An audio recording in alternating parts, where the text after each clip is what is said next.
Radical equations, again, are radical. I just have way too much fun and have way too many bad jokes. It's a radical time to talk about it. But again, when we're talking about radicals, we're not always talking about square root. We could be, but we could be talking about cube roots, fourth roots, fifth roots, sixth, whatever. We can talk all different types of roots. And a lot of times we're going to take it and write it in exponential notation where we have n over m. And this is going to correspond to, if I did write it in terms of radical notation, this is not really the square root sign. It's really going to be the nth root sign. It could be square root, but it could be cube root, could be fourth root, so on and so forth. And we have x to the power of n. Okay. So with that said again, is I can have the square root of x, and a lot of times I really do want to write it as x to the 1/2. It makes calculations a lot easier, it makes it more dynamic as I'm going through the solving process, and I'm not going to get tripped up. When I'm looking at radicals, it can be a little bit clunky. It can be a little bit hard working through it. Okay. It's kind of like when you're working with Roman numerals. You got 1, you got 2, then you got 3, and what do you do next? Well, the way I like to remember it is this. Rocky 1, he's doing pretty good. Rocky 2, not too bad. Rocky 3, he fights Mr. T, not too bad. And he gets to Rocky 4, Dolph Lundgren, what happens? He gets knocked out. You need some IV. Rocky 4? Okay. Sorry. Probably easier to write in terms of numbers that you're used to. Instead of using Roman numbers, numerals, you're using Arabic. It's kind of like, yeah, I can work with radicals. Yeah, I can do math with Roman numerals. But it's a whole lot easier writing it in a different way, isn't it, sometimes? So that's what that does. It just allows us to convert these radicals in properties. So we can use properties of exponents, so it's a little bit easier going through. The graph for the square root, it looks like this. It's half a parabola. It's been tilted over. Your domain is going to be from 0, positive infinity. The range is going to go from 0 to positive infinity. The range, again, is going to be the output, and domain is going to be input.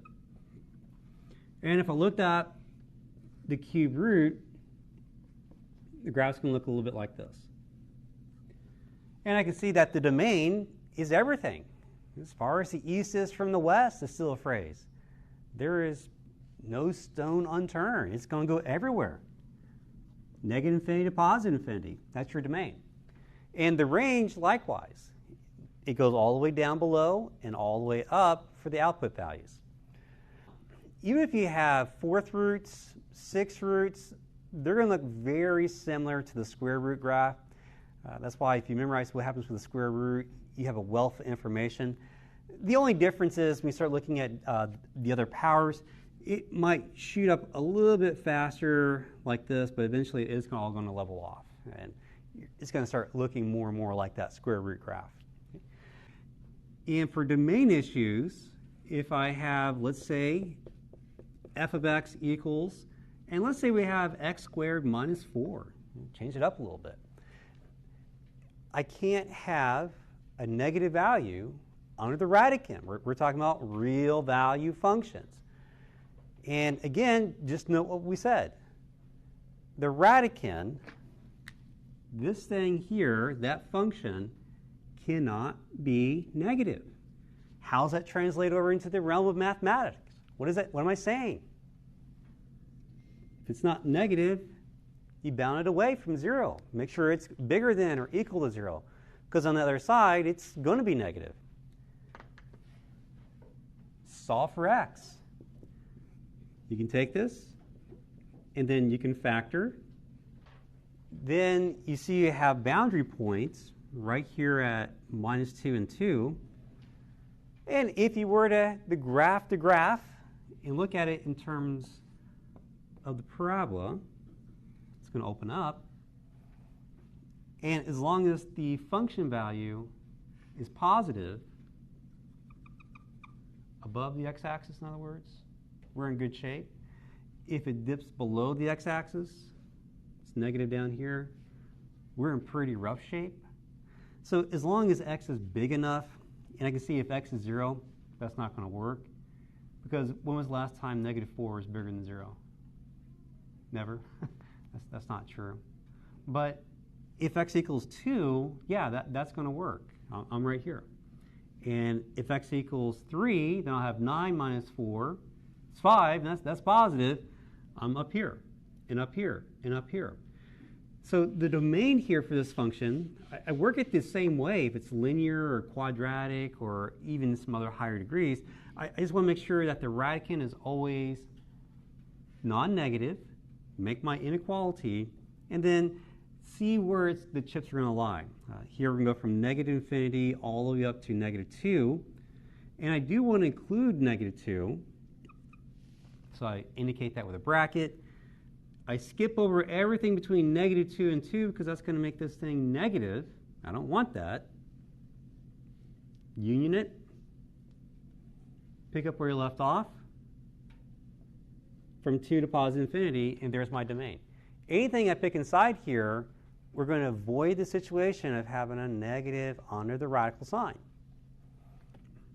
What if I had the square root of a negative number? What if I broke those rules, dare to dream big, and see what happens? Well, what happens here is we phase out of what's called real numbers, and we phase into a plane of existence called complex numbers. And complex numbers, they're a little bit complex. They're two-dimensional numbers. They're really complex, even working with one-dimensional numbers thus far. And complex numbers, the way that I can write it, I'll have a plus b, and I'll have this interesting number called I. This piece right here, this is known as the real part. The piece in front of the I, not I included, but whatever is in front of I, this is known as the imaginary part. Okay, let's say it's equals z. Sometimes you'll see it denoted as RE. What's the real part of z? And you say A. And over here you'll see it sometimes denoted as A or IM, Z, and then you're going to say B. So, point in case, if I have 2 plus 5I, the real part, that's 2. The imaginary part, that's 5. And let's say if I have 1 plus I over 13. Well, the imaginary part is not 1. What we need to do is take this and make it look just like this. It's close, but it's not there yet.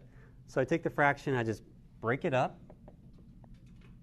get it in the right format. Now here's my A, and here is my B. A plus BI.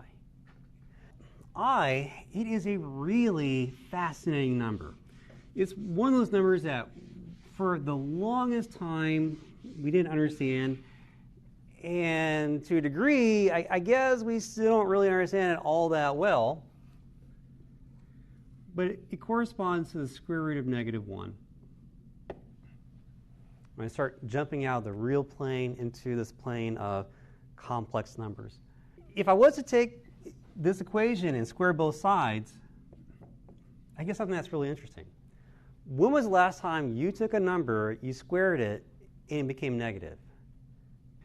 Whenever you take a real number and you square it, you're not going to get a negative number.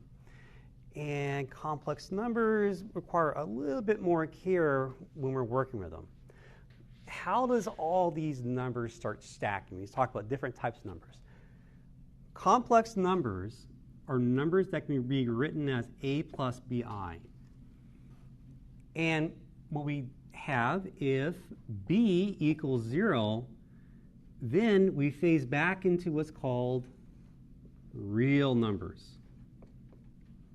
And that's oftentimes denoted with an R. If b, if it's not equal to 0, then we have really different types of complex numbers we're working with. If the a part is equal to 0, that's sometimes referred to as purely imaginary. There's no real part to it. There's two different types of classifications of real numbers. One type of classification, they're known as rational numbers. This is oftentimes designated, denoted with a Q. Why is it Q? Q for quotient. These are going to be things such as 1/2, 3/2, 5. I can write 5 as maybe like 5/1, and also negatives of these. The other type of classification, these are known as irrational numbers.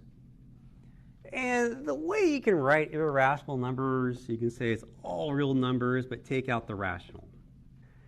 These two things are disjoint. You can't have something that's a rational number and an irrational number. That seems irrational, doesn't it? To put the two together like that. Irrational numbers, these are going to be things such as the number e, 2.7 something, square root 2, that's irrational. Another thing is something maybe like pi.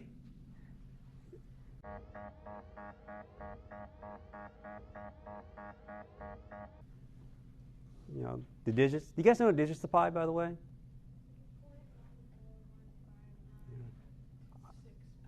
I know all the digits to pi. I do. I know every single digit to pi. 0, 1, 2, 3, 4, 5, 6, 7, 8, 9. My problem is I have a really difficult time putting them in the right order. But I do know all the digits to it. Irrational numbers, you can think of it as the digits, they're so chaotic, it's just hard to put them all in the right order.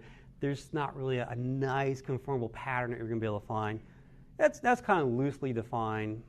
Rational numbers, okay, you can find some kind of pattern. That's loosely defined. It's not technically true, but you can think of it maybe like that for some values. And off of irrational numbers, we have another category, integers. And we have a classification of rational numbers, but not integers. So things which are rational numbers but not integers, stuff like 3/2. You're talking about your improper fractions where you get some decimal out of it. 5/2 or 5/7 or 15/7, things of that particular nature. Things which are integers, 4/2, 8/2, things like that. Whenever you divide, it's going to work. And whenever we're forming our rational numbers, these p's over q's, p must be an integer, and q must also be an integer.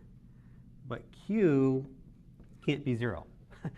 Otherwise, you're dividing by 0, and that's catastrophic. You don't want to do that. The way that we designate integers, z. Well, that's kind of strange. Yeah, it has to do with the history, again, of the development of the number system that we have. Now, as you keep going down the flow chart, where we have our integers, it breaks off again. And you talk about integers, which are non-negative. And over here, we're going to have integers which are negative. And notice what we're doing. We're basically saying you're either this type or you're this type, but you can't be both. So you have that dichotomy. You're a rational number or you're not. You're an integer number or you're not. You are non-negative or you're not. Sometimes this is referred to as whole numbers. Start off at 0, 1, 2, 3, so on and so forth. And then off of this, we have two more classifications. We have something which are called natural numbers. And sometimes what you're going to see, instead people call it natural numbers, they're going to just call it positive integers. And some textbooks are actually going to say that natural numbers start off at 0, then 1, then 2, then 3. Whereas other people are going to say it starts off at 1, then 2, then 3, so on and so forth. And the reason why, real fast, the symbol though is this, n. The reason why is when you start counting, it's natural to do things such as 1, then 2, then 3, then 4. And the concept of 0, that's the other classification over here, where 0 kind of gets its own, its own spot. 0 didn't make a lot of sense for the longest time. The Greeks didn't understand the concept of 0. The Romans, despite everything that they did with the Roman numeral system, they still didn't understand the concept of 0. And the group were the Hindu mathematicians. They understood the idea of nothingness. That's what 0 is. When we start thinking about the philosophy of numbers, if there's nothing and then I attribute it some kind of symbol, does the nothing get the symbol of something? Therefore, what you have for the nothing now has something, so the nothing negates it. It's not really nothing anymore because there's something there.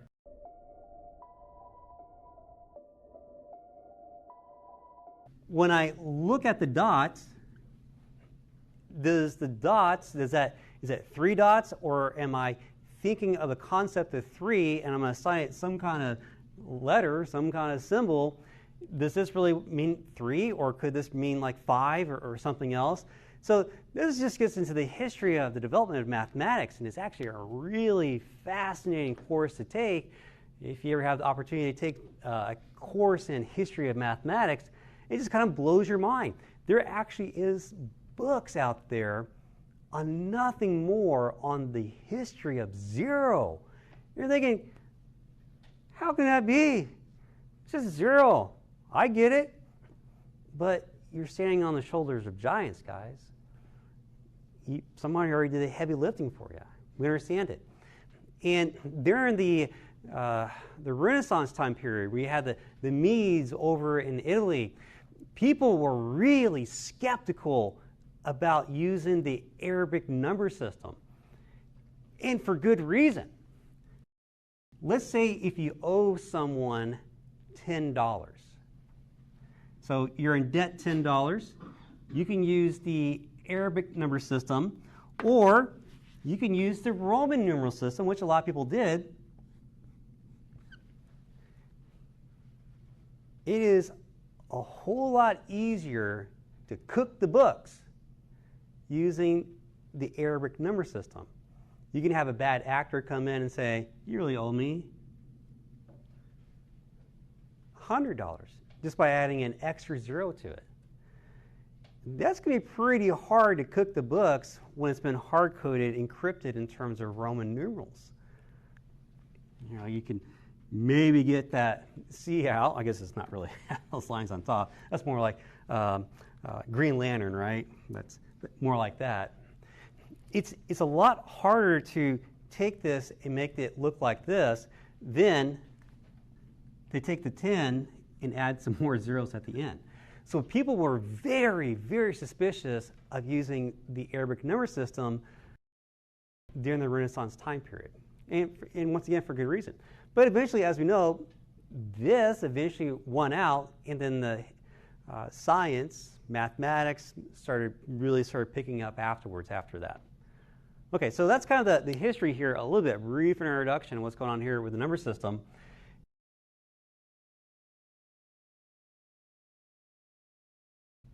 With all that said, how do I work with complex numbers? I corresponds to the square root of -1.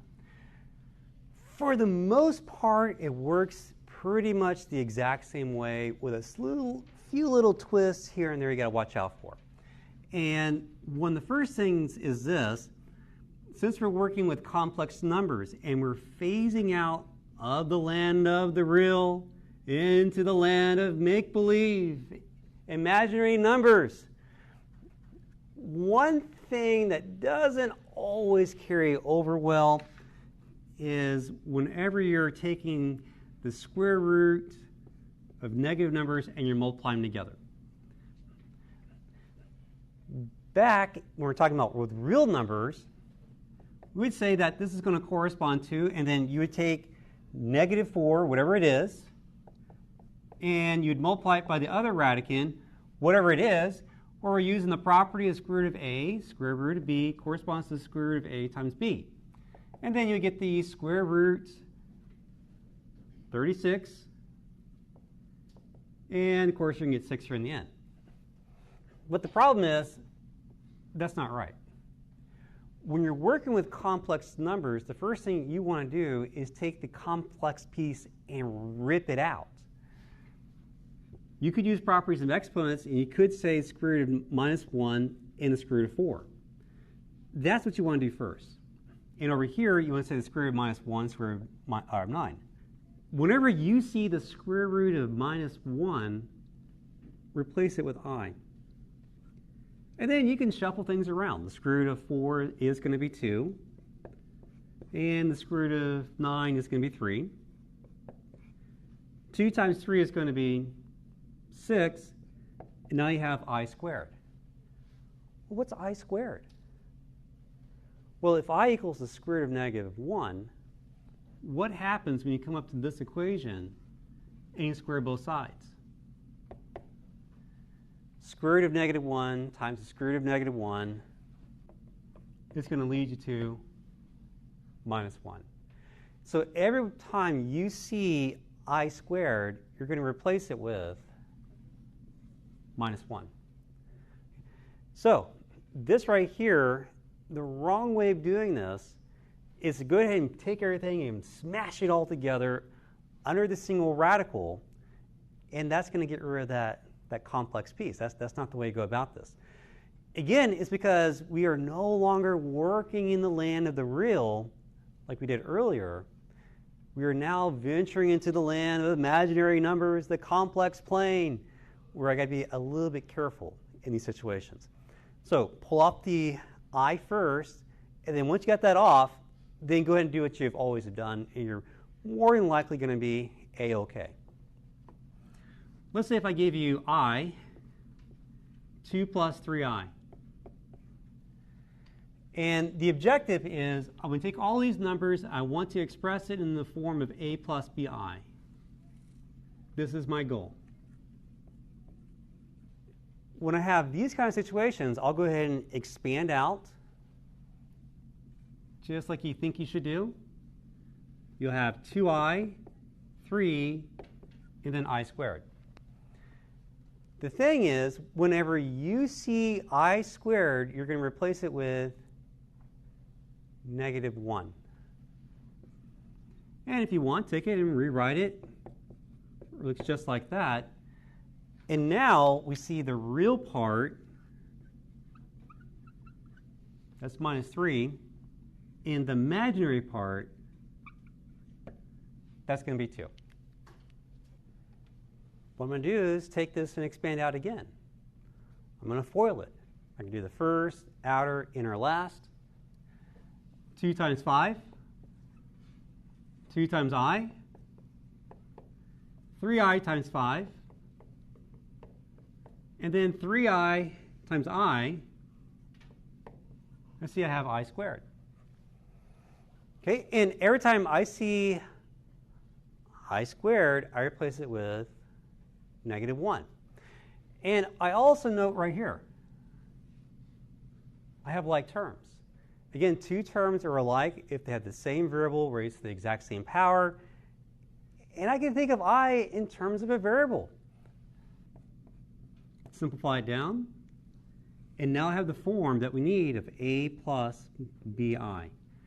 So the way that this works, it works exactly the same way if I was to say, hey, what if you took 2 plus 3x and you multiply it by 5 plus x and you expand it out? Okay, you would go about the same procedure here. You would say we're going to have 10, we're going to have 2x, we're going to have 15x. followed by 3x squared. We would have 3x squared plus, I'll say 10, 17x. It's the exact same thing. It works exactly the same way with a slight little alteration at the very end because x is really I. And every time you see I squared, you replace it with minus 1. Now, let me ask you, are you doing it the easy way or are you doing it the hard way? What's the hard way? Every single step, every single calculation, that's the hard way. What's the easy way? Look for the pattern. A plus B, A minus B. When you see that pattern, what does it reduce down to? A squared minus B squared. Falls out very quickly. Square root of 2. Square root of 3. But don't forget about squaring the I as well. And guys, what happens when you see I squared? Replace it with negative 1. Get a value of 13. Well, that's kind of neat. Pretty cool, isn't it? Let's say 1 plus I, 1 minus I. Can you see the pattern? Absolutely. Everywhere you see I squared, replace it with minus 1. Get a value of 2. Well, that's cool. You know what else is really cool? What kind of number is this? Prime number? Prime numbers like 2, 3, 5, 7, skip a few, 37, skip a few more. Can you factor prime numbers? I just did.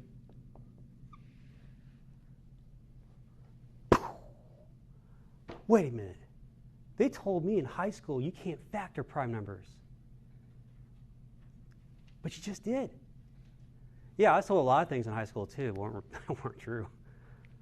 Yeah, you can factor prime numbers. Absolutely. But you got to use complex numbers to do it. You got to phase from the real into the complex realm, and then really interesting things really start coming to light. Lots of things in mechanical engineering, a lot of things in electrical engineering are based upon what happens up here in the complex realm. And that's wild. Huh. Interesting. So whenever we're multiplying, I multiply once again just like if it was a polynomial, and I just crank it out. And the objective of it again is I want to put it into that nice form of A plus BI. That's my goal. That's my direction. But I got a problem. Where's I? It's right there. Oh, where does it need to be? Up there in the numerator.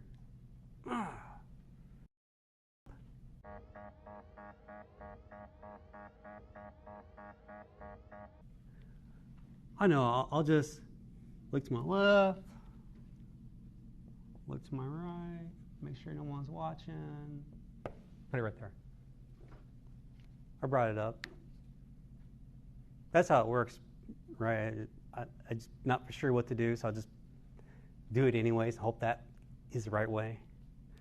That's a really bad way to build bridges and do math. What do I have, guys, really? I got something that looks like this, don't I? Where x is equal to minus 1. Well, what did we do earlier where we had to get rid of the square root? Square roots, you know, they're afraid of squares.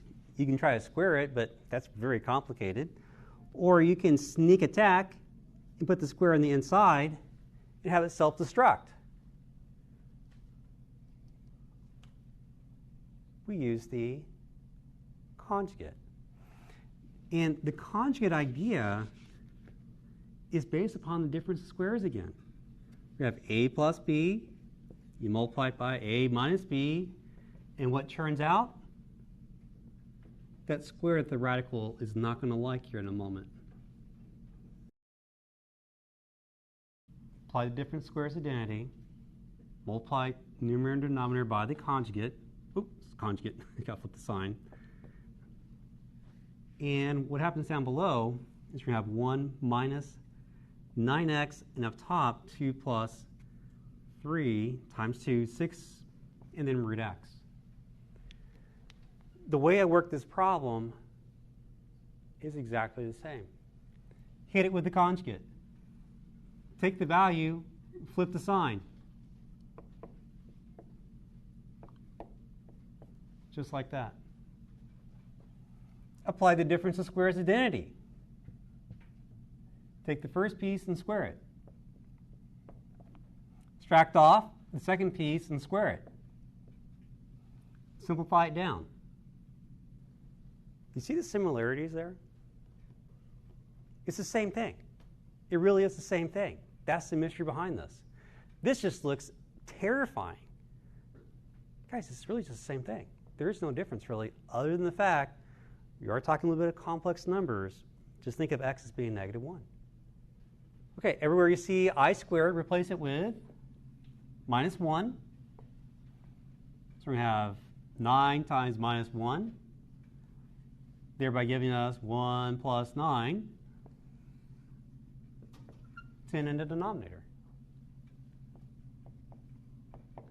And we're almost into that form, just not quite yet. I'm going to take it, break it apart, and then simplify it down. So the real part is 1/5, and the imaginary part minus 3/5. Okay, so I got to find the real part. I got to find the imaginary part. I got a great idea. I got 2 plus 3i. You guys kind of wonder where these ideas come from. That's my real part. That's my imaginary part. QED, I'm done. That's not how math works. It doesn't work like that at all. No, don't do that. That's terrible. That's bad. Here I have an I. There I got an I. I'll just get rid of it. What I see up top, what I see down below has got to go. No, that's not how math works either. So what am I going to do here? I'm going to rationalize it again. I'm going to hit it with the complex conjugate. Now, technically, I can really change any sign up I want. It's really my choice to really make this thing crank do I need to crank. It's just typically we say, take what's in front of the I, the complex piece, and change that sign. And when I do this, down below, we're going to get 25 minus 49 I squared. And everywhere where I see I squared, I replace it with -1.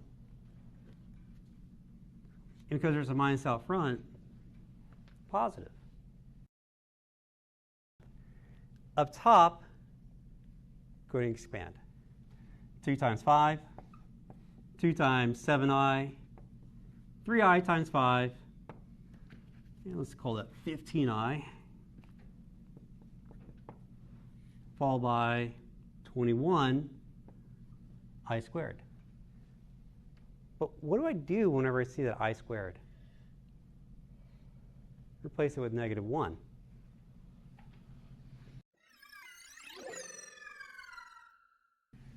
What's the real part? It's not 31. Why not? Looks like I take this fraction and split it up. the real part's 31 over 74.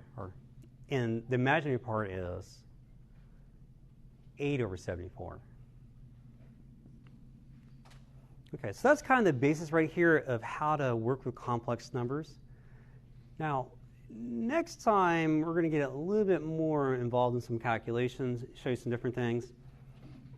We know what happens when you say I to the second power.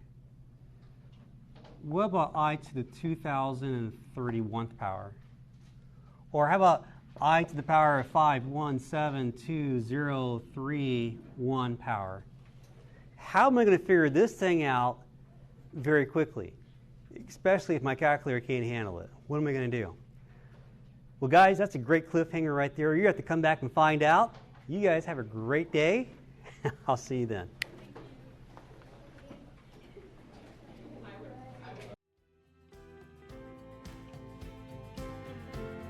I hope that today's lesson was a positive and an encouraging learning experience, and that you have a better understanding of how to solve these problems. Be sure to set some time there today and throughout the week to review these concepts, to rework these examples so that you're better prepared for the next lesson. If you need anything, just let me know. You're always welcome to send me an email or to stop by during office hours. Until next time, keep up the good work and have a great day.